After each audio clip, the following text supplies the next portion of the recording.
Hello, everyone. This is Chase Pounds. In today's video, my goal for this month is to discuss, and this is something I do every October. Since past 2 years, between the month of October, my goal is to try to discuss historical topics, so that are kind of paranormal thing, or associated with mysteries, the supernatural, and this is I was trying to get most of the certain videos I wanted to get be discussed before this month came, but I kind of fell behind as as I normally do. But it's still like I November, but I might as well just continue those other videos that I had planned to discuss about after November, between November, correlating with the Thanksgiving holiday, because there was a discussion that I wanted to talk about relating to Thanksgiving that I recently learned about. So I'll just do my best to try to stay on schedule. But and I'd like to say, also mention, I also give a heads up that that this video, that part of my Halloween, this is probably gonna extend in between a trip I'm taking to South Carolina. So want some of my viewers, so have my viewers may possibly be between the time I'm on the trip to South Carolina, which is between the 20, which my trip starts between the 27th and between November 3rd. So it's kind of correlating with Halloween, I should say, um, co- correlating with the Halloween season, holiday. So my goal is on the 31st is to have a discussion as a tribute to Halloween as well, and tribute and celebration of Halloween. Even though I'm not a big I do want to remind you that I'm not really a Halloween fan, nor am I really into horror movies, but I do have good prior knowledge. Do have good knowledge about historical, like, such as I should say, I do have a good knowledge of historical, of true, supposedly true paranormal stories that became an inspiration for classic horror movies that we are familiar with today, in the backstory, in the basis, factual basis. So that's kind of my tribute, kind of coinciding and kind of paying tribute to, creatively paying tribute to the seasonal holiday of Halloween and fall, and correlating with my interest in history. So my discussion for today is starting off my first topic, paranormal topic discussion, really involves a documentary that it's not very known about, and I don't hear people talk or review it. It's called Night Visitors. It's a documentary that tells like several different stories, of the paranormal stories. Many mostly involving hauntings, ghost stories. The one involves a vampire story.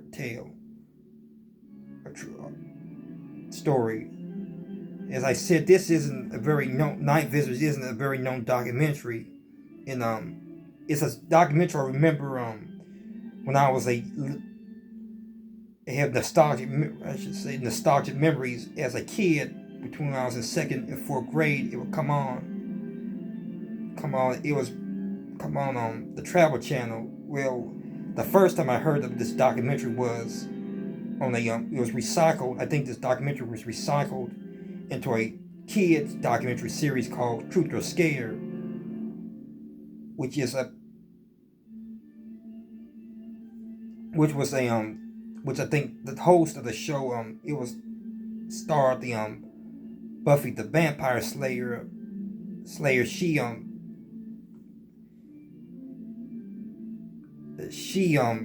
hosted the opening of the show, and usually the show Truth or Scare was a Discovery kids show that focused on paranormal that talk about the basic paranormal and mysteries, unexplained mysteries such as UFOs, ghosts, Bigfoot, aliens, that sort. So it kind of tackled most of those subjects, and one was the episodes was a documentary, a 30-minute documentary setting. Some of it was cut out of the original documentary. It was, I guess, for the timeline of this 30-minute documentary series, and it again discusses the same story, most of the same stories, and the first episode, Night Visitors, and I kind of mentioned this last October last year. It first focuses on this true story of the Bell Witch, which was a local haunting. It's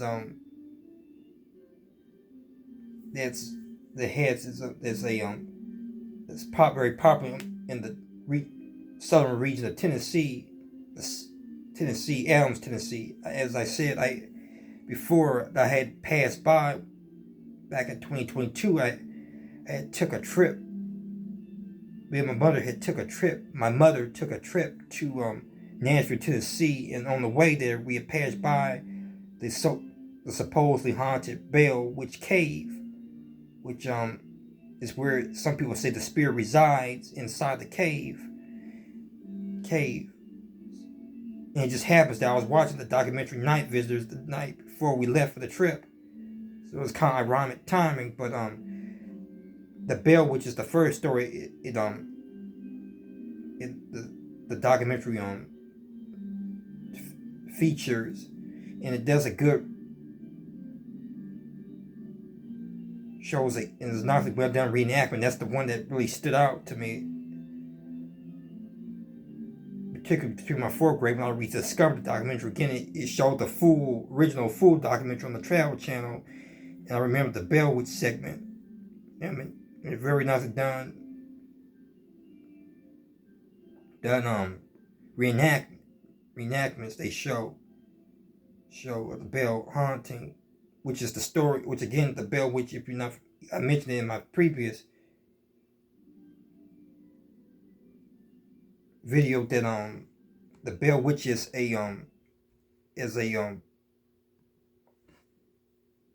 tells a story of a family that's tormented by a spirit. Some people say it's a curse. Some people say it's a witch. Some people say it's a demonic spirit that targets the family for most of their life until the spirit supposedly poisons the patriarch of the family, John Bell, the husband and father, several kids. Supposedly a spirit poisons him with his medicine supply. After taking his medicine, he grows ill and dies.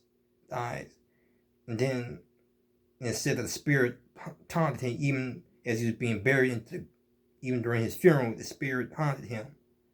And the family moved away from the town. Though even though there was attempts to exorcise the spirit is said to still haunts the location of the Bell family's house and the supposedly cave it lives in.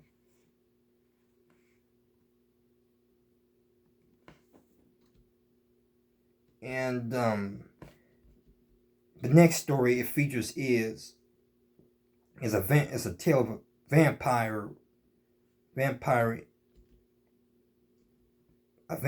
outbreak or consumption. It was said to be vampire outbreak of a true account in late 19th century Exeter, Rhode Island.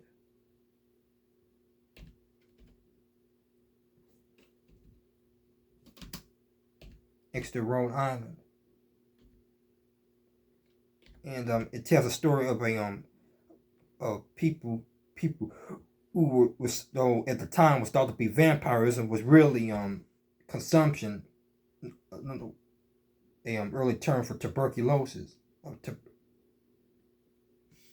tuberculosis.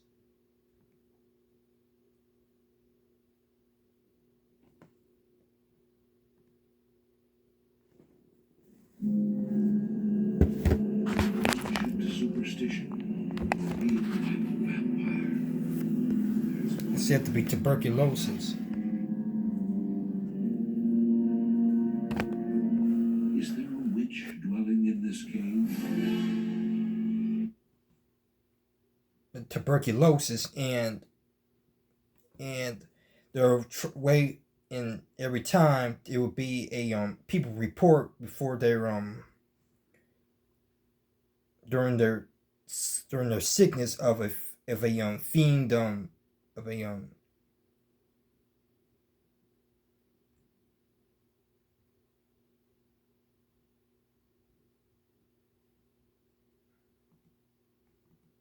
of a fiend vampire that would come to into people's bedrooms and windows and bedrooms and through the window excuse me through their windows and through the bedrooms and suck the life force out of them, and people start turning to folklore, thinking it was a case of vampire activity, which is believed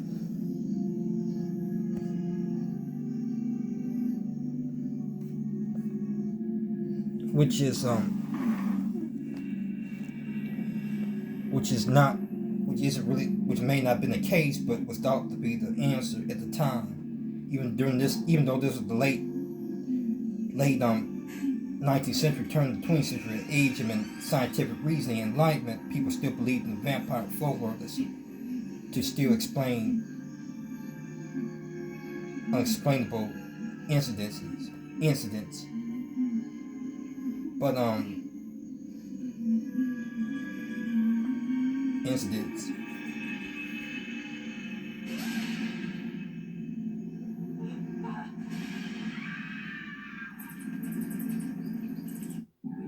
A killer is loose in New England. A mysterious epidemic means certain death to thousands of people who have no idea about its cause. Some refer to it as consumption, others the White Plague, which might be called red for the blood coughed up by its victims. In small remote villages, such as Exeter, Rhode Island, the disease spreads like wildfire through one family after another.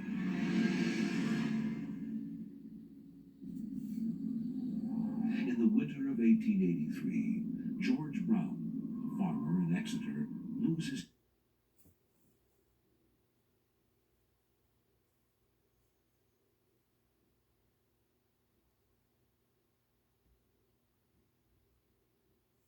In one incidents, it was said that a body was was the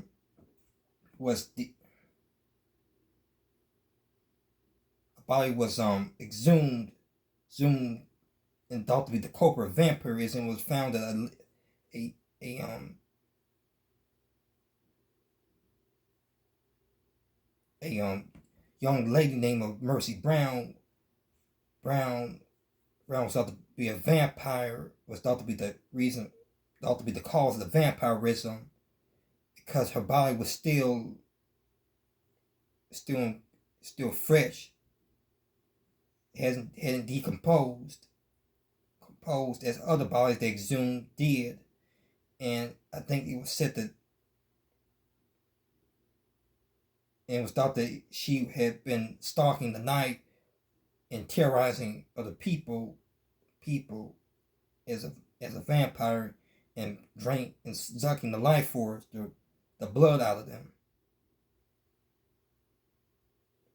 And I'm not sure this story has ever been this in recent years. This incident has ever been investigated further to find more scientific explanation, but it's still believed to be a story that's associated with early vampirism. This is the vampire. And this story also becomes the basis for Bram Stoker. Is to cut out her heart. This story is said to be the inspiration for Bram Stoker's Dracula as well, and the basis for inspiration for him having female vampire characters was from this supposedly female vampire Mercy Brown. and burn it.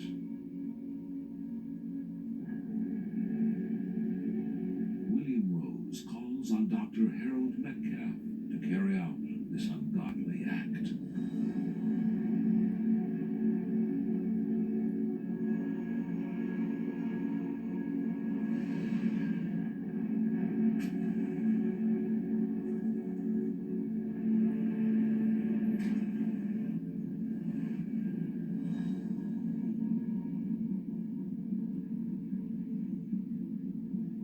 When the heart was removed, even Dr. Metcalf admitted that the fact that the heart contained liquid blood and was found to be dripping blood was unusual.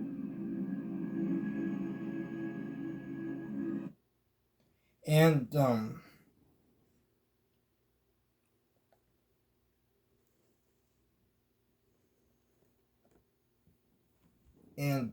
the next story talks about a haunted prison known in Philadelphia's Eastern State Eastern State Penitentiary that going back to early 19th century of the days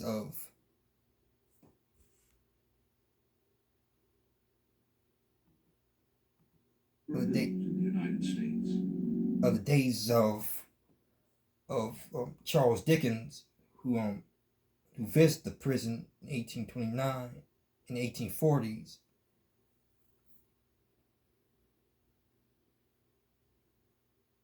1840s 40s, and it became probably the inspiration for many of his works.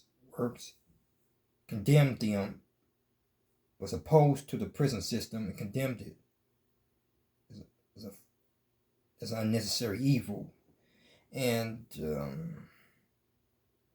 it from 1829 up to 1971, it incarcerated many of the great criminals and gangsters of the day, such as Al Capone, perhaps. And some people say that people in the prison never really left, and it's haunted. People report voices, footsteps, a lot of paranormal activity. The prison loomed like a castle over downtown Philadelphia. But inside, it was planned as a cathedral-like sanctuary. The vaulted ceilings and wagon wheel design were copied worldwide. More than 300 new prisons were modeled on what came to be called the Pennsylvania system. Went to extensive lengths to keep the inmates in isolation, holding one inmate per cell, of course.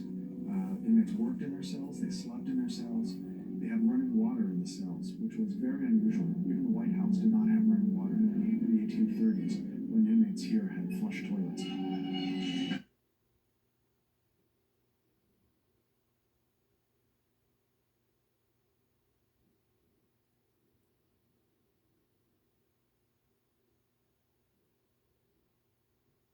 Then the fourth story is is about To span time. is about a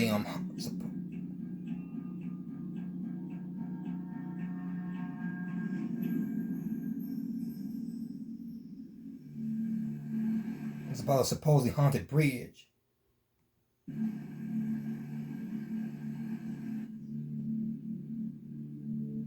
Built in 1843, the Golden Brook Bridge is one of Vermont's oldest and It tells a story of a supposedly haunted bridge in local Vermont. Vermont that was built in the 1840s that is supposedly haunted by the story of a lady who by most accounts says that it was suggest by a legend that suggests that she was waiting to be taken by her lover to get married, but never showed up. And out of desperation, she committed suicide. And it says that her spirit haunts the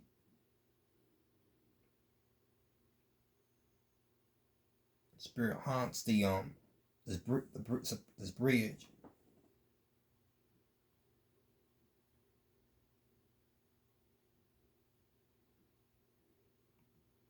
The bridge, and bridge I think is known as Emily's Bridge. And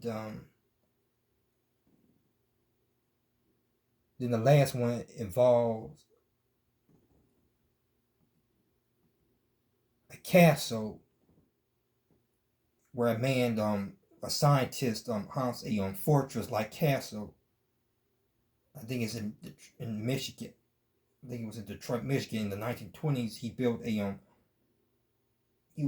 experimented from. He was a scientist who experimented from everything from electricity to even experimenting with corpses. And it said his spirit haunts the castle and his wife. And that's the story Night Vistors. These are the episodes of Night. And that's the documentary Night Vistors. And like I said, this documentary isn't reviewed as much. I mean, there's no. Well, not that it's really I guess it's something that should be reviewed, but like I said, it's not a documentary. It's no one's really reviewed or discussed it. There's no articles on the internet, no reviews around Tomatoes that I've seen about this documentary. But as I said, it's pretty obscure, but it's nicely well done, and I like the reenactments, and I like the Gothic reenactments. And it has a really true Gothic historic feel to it that puts you in the mood for Halloween, in my opinion. It's a documentary I will watch every year. Around Halloween. And it's like Halloween, so it's kind of something that's up my alley. So that's the Night Visitors. This was a documentary that came out in 1996. And that's all I have to say about this documentary. This is another video by Chase Pound. Stay tuned for the next video.